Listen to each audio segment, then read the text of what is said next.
My name is Daniel Carter, and I've never been one for theatrics. Emotions are weaknesses, my father always said.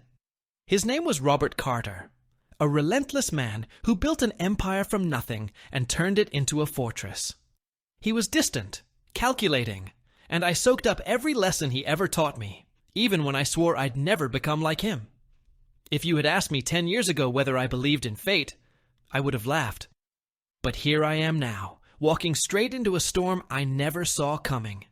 And in some twisted way, I think he might have seen it before I did. I married Evelyn when we were both in our early 20s. She was bright, vibrant, the kind of woman who made every room warmer just by walking into it. I was lucky to have her by my side, or so I thought. We had a daughter, Hazel. I poured everything I had into my family. Time, money, effort, trying to be the kind of husband and father I believed I was supposed to be. But no matter how hard I tried, my father's voice echoed in me. The stoicism, the control, the refusal to show weakness. 25 years of marriage. That's a lifetime. The arguments, the reconciliations, the quiet daily routines. I never realized how quickly all of it could vanish, how fragile the illusion of stability really was, until the moment it shattered. It started, as many endings do, on an ordinary day. August 27th. The summer sun hammered the city of Brookfield with relentless heat, but in my office, things were calm. I closed a few deals, wrapped up meetings earlier than expected, and decided to surprise Evelyn by coming home early. Our 25th anniversary was on September 1st, and I had been thinking about planning a small getaway. I had no idea that within an hour, everything I believed about my marriage, about my life, would be burned to the ground. When I walked into the kitchen, they were both there. Evelyn by the counter, Hazel sitting at the table. They looked like they'd rehearsed a speech, though neither had spoken yet. I set my briefcase down and greeted them casually. "What's going on?" I asked. "Daniel, please sit," Evelyn said, gesturing toward a chair. Hazel's eyes flicked between us, almost triumphant. "Dad, we need to talk," she said. I sat down, resting my elbows on the table in a forced display of calm. "All right," I said. "I'm listening." Evelyn took a slow breath before speaking, her voice steady but distant. "We're about to reach 25 years together. Daniel, I need change. I've been thinking about what I want out of life. These have been good years, I suppose. But I want to explore something different." "What do you mean, something different?" I asked, my voice unnervingly calm. Hazel cut in before Evelyn could answer. "Mom wants an open marriage," she said, with an almost gleeful tone. "And I think it's a great idea. All modern couples do it. Everyone does. Physical stuff doesn't matter anymore. You just have to trust each other." I stared at my daughter, and that last sentence, the one about trust, felt like a slap. "You're telling me modern couples do this? Everywhere?" I asked. She nodded with smug certainty. "You're so old-fashioned. Love isn't about being exclusive anymore. If you really love someone, you'll let them be free." A quiet rage burned in my stomach, but outwardly, I stayed neutral. "Evelyn," I said, turning my gaze back to my wife, "is this how you feel?" She couldn't quite meet my eyes. "Daniel, I'm not unhappy. I'm just bored. I want something new." Her bluntness twisted something inside me. I wanted to stand up and walk out, but I stayed seated, tapping my fingers on the table. An old habit from my army days. Count, breathe. Don't let them see you break. "So," I said finally, "you date other men, and I... what? Sit at home and wave goodbye as you head out with them?" Hazel scoffed. "Stop being so dramatic, Dad. You can date too. Nobody's stopping you." "But let's be real. That might be a challenge for you. You'll probably need an app or something." They laughed like I was some joke. I clasped my hands together and exhaled. "Is there already someone in mind?" I asked Evelyn. She hesitated only for a second. "Yes. It's Thomas," she said softly. "Thomas Miller. He owns that new restaurant on Westfield Avenue. Hazel leaned forward, delighted. Oh my God, Mom. Great choice. He's gorgeous. Thomas. I had done business with the man before, and now he was planning to sleep with my wife. I kept my tone even. I see you've thought this through. So, Hazel, if Thomas wants to date your mother, you're fine with that? Of course, she said, smirking. Don't be a dinosaur. I said nothing more. I stood, walked to the sink, and let the silence grow heavy. They didn't understand my calm. Evelyn, I said at last, this isn't a small thing. You understand that, right? I've never been more certain, she said. I turned off the tap. All right, I'm in. They both froze. Hazel smirked. Really? You'll agree to the open marriage? Yes, I said. On one condition. There can't be conditions, Hazel interrupted, crossing her arms. That's controlling. I make the conditions, I said sharply. This house belongs to me. The prenup you and I signed, at my father's insistence, guarantees that. You want your open marriage? Fine. But I decide the ground rules. If that's not acceptable, you'll need a different house and a different life. Understood? Evelyn's eyes widened, a flicker of fear showing. Hazel tried to laugh it off. Dad, this is half Mom's house legally. But Evelyn held up a hand. Stop, Hazel, she said quietly. He's right. The house belongs to him. Hazel's confidence wavered. You're not going to kick us out. Are you, Dad? I didn't answer. I just walked out of the room, leaving them to stew in uncertainty. Later that evening, I overheard them talking in hushed voices. He's bluffing, Hazel whispered. He'll never throw you out. You're the love of his life. You don't know your father, Evelyn replied softly. He can be ruthless. Remember his service in Afghanistan? I don't know everything he did, but I know enough to be scared. He's just an angry old man. He's not going to do anything, Hazel said. They had no idea. During those years, I had discovered something cold and precise inside myself, something I'd buried under tailored suits and polite smiles. But they had lit the fuse. The next day, I called Oliver Blake, my lawyer since college. Despite his ridiculous name, Oliver was brilliant. When I told him I wanted a post-nuptial agreement that would legally protect me from Evelyn's future claims, he asked a simple question. Why not just divorce her? Too simple, I said. I want them to feel the consequences of their decision. He smirked. You're colder than your father ever was. All right, tell me what you want. I outlined my plan. A watertight postnup defining property rights, asset control, mandatory monthly STD tests, disclaimers about children conceived outside the marriage, and a strict ban on any lovers entering my home. Oliver whistled softly. You're going for the jugular. I'm just giving them the reality they asked for, I said.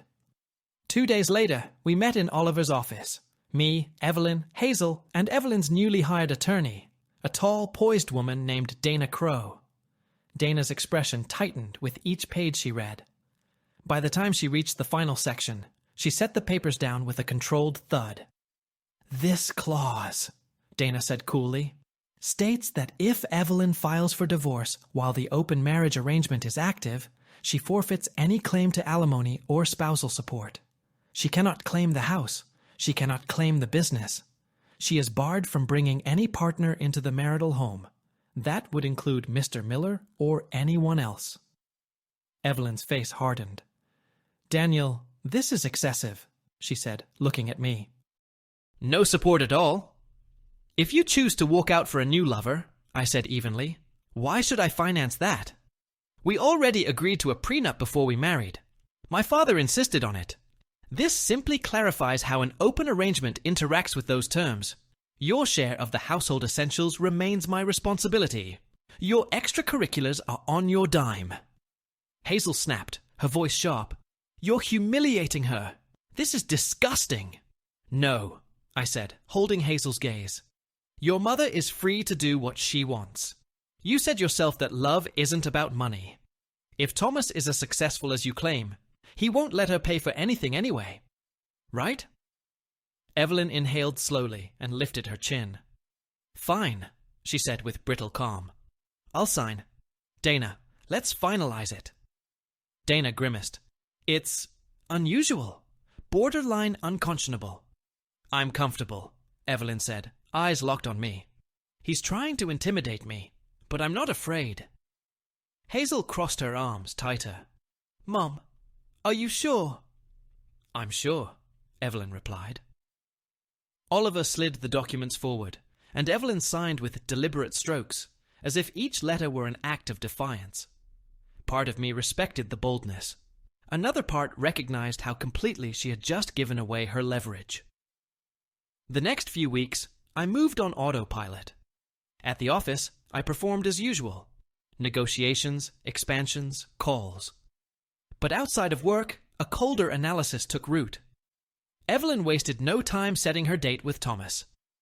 Hazel cheered her on, and at dinner she smirked. Dad, you should try a dating app. Even older guys can get a match or two. I held my composure. When the evening of Evelyn's big date came, I made my own plan.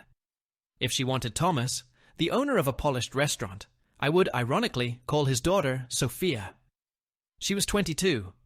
The same age as Hazel, yes, but an adult with her own life. We'd spoken a few times at charity events. Sophia had made no secret of her disdain for her father's ego. Rebellion had been flickering in her eyes for months. I merely offered it oxygen. I sent a restrained message. To my surprise, she accepted. While Evelyn dressed for Westfield Avenue, I took Sophia to a private veterans charity gala at the Langley Hotel. I introduced her to associates as my date. She handled herself with poise. Quick on her feet, comfortable discussing finance and the unpleasant realities of running a public-facing business. She wasn't some featherweight socialite. She listened. She challenged. When I said something, she wanted to know why I believed it. People noticed us. Some stared, some smirked. I didn't care. The point wasn't pageantry, it was clarity. If Evelyn and Hazel thought I was too antiquated to move on, they needed a corrective. By morning, word had traveled its usual circuits. When I walked into the living room, Hazel was already there, livid. You took Thomas's daughter out, she shouted, fists clenched. What is wrong with you? I slipped off my jacket. I escorted a consenting adult to a charity event, I said calmly. Your mother, if I'm not mistaken, spent the night with Thomas at a hotel. She's free to do as she pleases. I am free to do likewise. She's my age, Hazel spat. It's disgusting. You insisted age is just a number, I said. Is it only a number in one direction? Hazel's jaw worked, but nothing came out. She whirled away and slammed her bedroom door. Evelyn didn't mention it that morning. She moved through the kitchen like a ghost, fixing coffee, avoiding eye contact. She left the house with a forced smile and returned with the same. The weekend after, she stormed into the living room with tear-swollen eyes, Dana's envelopes clutched in one hand. Hazel drifted behind her, arms folded. I want to close the marriage, Evelyn snapped. Enough. You're humiliating me, parading around with that girl. I didn't agree to this. You asked for an open marriage, I said. This is what open means. She tossed the envelopes onto the table. I'm done. I can't bear it. My own daughter watching me fall apart. My husband flaunting someone young enough to be... She choked on the words. Let's end this. Please. Hazel nodded eagerly. This wasn't the plan. You're making a mockery of us. The plan, I repeated. Was I to nod along while you introduced your affair to our lives and expected me to bankroll it? Did you imagine I would sit quietly at home, an ATM with a last name? This isn't a war, Evelyn said, anger and desperation tangling her voice. Or it wasn't supposed to be. She drew a breath. Fine, I made a mistake. I don't want Thomas anymore. I want to go back. Can we do that? No, I said, crossing one leg over the other. We're not closing anything. She blinked. What do you mean? The postnup states we both must agree to close the arrangement, I said. I don't agree. She trembled. You're punishing me. You're living with your choice. Hazel stepped forward. Dad, be reasonable. Didn't you ever love Mom? Is love a one-way street? I asked. Where was it when she asked to publicly degrade me? Did either of you consider how that might land? Silence. I stood, picked up my wallet. Don't wait up. I have a date. Evelyn flinched. Hazel stared, speechless. The front door closed behind me with a final, echoing click. 2 days later, Hazel cornered me in the hall. Mom cries every night, she said, voice blazing with accusation. If you have even a shred of decency, stop seeing Sophia. Either act like you're married or file for divorce. Don't torture her. You were eager enough to see me tortured, I said, moving past her toward the kitchen. Or was it entertaining to imagine your father as a relic? That's not fair. It was about empowerment, she shot back. Spare me, I said. On the subject of empowerment, your lease is up in a month. Who's paying the extension? She blinked. You know I don't have the money. Then you'd better figure it out, I said. I'm done paying your bills. The same goes for your credit card balance and tuition. Get a job, or ask Thomas. Maybe he's feeling generous. You can't be serious. I'm your daughter. You made your stance crystal clear, I said. Now live with it. Her face crumpled. You're a monster. Work, I said, and walked away. 2 more weeks passed. Hazel's bills stacked up. The leased car, the loans, the card minimums. She waited for a miracle. She assumed I would fold. She assumed wrong. One afternoon, I came home to find her pacing the porch, tears streaking her face. They're going to repossess the car, she hissed, thrusting a notice at me. I need it. I can't show up places on a bus. If you're too proud for public transit, that's your issue, I said, unlocking the door.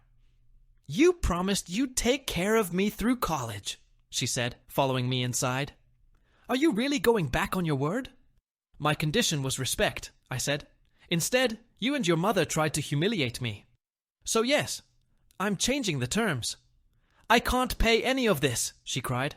I have $300 to my name. Not my problem, I said.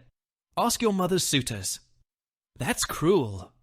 I'm following your logic, I said. Everyone's modern, remember? She slammed her hand against the couch arm. Why are you like this? Yes, why? Came a new voice. Evelyn stood in the hall, arms crossed. Her face was drawn, brittle. Why are you punishing both of us? I'm not punishing anyone, I said. I'm refusing to reward disloyalty. Evelyn glanced at Hazel. Sweetheart, go upstairs. I'll speak to him. Hazel shot me one last glare and stomped away. When she was gone, Evelyn faced me. Enough, she said quietly. You've proved your point. This open marriage was a terrible idea. But now you're just cruel. She's young. She didn't understand. She's old enough to egg you on, I said. Old enough for consequences. Evelyn's hands tightened into fists. If that's how you want it with Hazel, fine. But you and I... Can we at least be civil? She swallowed. I'm done with Thomas. He's a slick talker, nothing more. He cancelled our last few dates anyway. You got what you wanted. I'm humiliated. Can we stop this? How? Close the marriage, she said. Let's try to find normal again. I'll sign anything. 2 weeks ago you begged for the same, I said. I told you no. Nothing has changed. Her eyes shone. I can't do this anymore, she said, voice breaking. I can't bear seeing you with Sophia. She's my daughter's age. I can't bear imagining you with her. She took a shuddering breath. Please. No, I said. You opened the door. It stays open. She sank onto the couch, covered her face. You're hateful, she whispered. Where's the man I married? He died the day you asked for this, I said, and walked away. A month passed. Hazel, fed up with my refusal to fund her life, moved out. She bounced among friends, the arrangement tenuous at best. Evelyn, left in the big, quiet house, seemed to unravel. She drifted from room to room, thinner by the week, staring for long stretches at nothing. Sometimes I caught her leafing through old photo albums, tears bright on her cheeks. One afternoon on the back porch, she cornered me. Her eyes were red, her collarbones too sharp beneath a loose sweater. "I've been seeing doctors," she said, voice small. "I haven't been feeling well." I watched her closely. "What did they say?" She swallowed. "I tested positive for an STI," she whispered, colour flooding her face. "From Thomas. I never thought he—" She stopped herself. "It's treatable, but humiliating. I hope you're satisfied." Something in me flinched. Pity, guilt, something I didn't want to name. But my voice stayed cool. "I'm not satisfied. This is a consequence of your choice." "I know you hate me," she said. "Just be careful with Sophia. This isn't a joke." "Sophia isn't a fling," I said. "But thank you for the concern." "You're a monster," she said, and fled inside. 3 weeks later, Hazel returned again, frantic. "My loans are overdue," she said, stabbing a finger toward my chest. "You have to help." "I don't have to do anything," I said. "Mom has nothing," she snapped. "Thomas disappeared. Where am I supposed to turn?" "You're an adult," I said. "Figure it out." "You'd let your daughter drown in debt," she demanded. "You'll wreck my future because you're nursing a grudge?" "You wrecked it," I said. "I'm done underwriting that." She took a step toward me, then stopped when I looked up. Old instincts hummed under my skin. "Don't," I said softly. "If you need money, ask your mother's admirers. Or work." She spat. "When you're old, don't expect me to help you." "I won't," I said. "I'll fund my own care." She stormed out. The door boomed shut. Quiet returned to the house like a curtain dropping. In the weeks after, Evelyn withered further. She rarely left. Sometimes she tried to bait me into conversation. "Can we talk? Can I cook something? Can we try? Just try?" And I refused. My attention had shifted elsewhere. With Sophia, what began as defiance changed shape. She was building a modeling portfolio, stubborn and self-directed. We laughed at the absurdity of our circumstances. Once, over a late dinner, she asked about Afghanistan. For the first time in decades, I told someone the things I'd buried, what I'd done, what it had done to me. She didn't flinch. She didn't keep a mental ledger to weaponize later. She listened. One evening, a glass of wine in her hand, she said quietly, "I'm pregnant." Time halted. "How far?" I asked. "About 8 weeks," she said. "You're the father. I want to keep it." Shock, fear, and a treacherous strand of happiness tangled inside me. "You're sure?" "Yes," she said, steady. "I didn't plan this, but I'm ready. I hope you are too." I tried to hold myself in the way my father would have, granite-faced, unshakable. But I knew instantly that I wanted the child. I wanted to try fatherhood again, without the rot that had eaten my first marriage from the inside. "All right," I said. "We'll figure it out." She exhaled, relieved. "Thank you. I never meant this as revenge on my father." The mention of Thomas tightened something in me, but I pushed it away. I kissed her forehead. "We'll focus on us. And on the baby." When I got home, Evelyn muted a reality show as I crossed the living room. "Where were you?" she asked, voice dull. "With Sophia," I said, heading upstairs. "Daniel," she called after me, something fragile in her tone. "I'm sorry for everything. But can we at least decide on next steps? Either close this or file for divorce. I can't live in limbo." "If we divorce," I said, pausing on the stairs, "you walk away with almost nothing." "I know," she whispered. "Maybe that's better than this." She looked so tired. For a moment, I remembered the young woman I'd married, and a distant ache rose and fell. "We'll talk," I said coolly, and kept going. 2 months later, Sophia went into labor early. Our son was small but fierce. We named him Nolan. Fatherhood unspooled inside me like a new thread. Cleaner, steadier. I stepped back from the office, delegating more to my senior team, burying myself in feedings and midnight walks and doctor visits. I proposed soon after Nolan was born. Quiet ceremony, new prenup. Somewhere my father would have approved. Evelyn called late one night. Her voice wavered. "I think I made a mistake," she said. "I want to see you. I'm not well. I need—" "Call your parents," I said. "Or an ambulance. I have a newborn. I'm not your safety net anymore." Silence stretched, then cracked. "I hate you," she said, and hung up. That was the last time we spoke on the phone. A few weeks later, I filed for divorce. I told Oliver to make it quiet, clean, fast. Evelyn signed without a fight and left the city, I assumed to her parents' home. I didn't ask. Hazel? I heard through the grapevine that she'd taken a job at a fast food place. One afternoon, curiosity got the better of me. I walked into a Riverside Burger during the lunch rush and saw her racing between the fryers and the counter, hair tied back, face flushed. She didn't notice me. I didn't approach her. I left with a paper bag and a thought I wasn't proud of. A flicker of relief that she was building something the hard way. Years turned. Nolan grew into a bright, joyful child. Sophia and I built a steady life. From time to time, distant acquaintances mentioned Hazel. A new job here, a studio apartment there, a debt paid off. Good, I thought. No reason for me to pry. On a quiet Sunday morning, the phone rang as I helped Nolan sort colored pencils at the dining table. Sophia was on the patio, sipping coffee in the clear light. The caller ID made my stomach dip. Evelyn's father. I answered. "Hello?" There was a beat of breath. "Daniel," he said softly. "Evelyn passed away last night." My throat closed. "How?" I managed. "She'd been living with us," he said. "Her health kept declining. The infection she got years back. It never fully resolved. Complications. Hospitals. Then home again. And then—" He stopped. "She didn't wake up." Air felt thin. "I'm sorry," I said. The words too small. "Are you all right?" "We'll manage," he said. "I thought you should know." "Thank you," I said. The line went dead.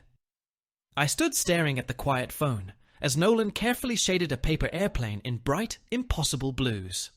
Outside, Sophia hummed to herself in the sunlight. I thought of Evelyn's last months, the slow fade, the unsent apologies, the words we never had and the ones we did, which had cut too deep. Pity, relief, regret, bitterness, a tangle of opposites, none of them clean. Mostly, I felt the weight of irreversibility. Once some lines are crossed, there is no going back. I set the phone down and ruffled Nolan's hair. "Dad," he beamed, "can I show you something?" "Sure," I said, shaping my mouth into a smile that felt almost real. "Show me."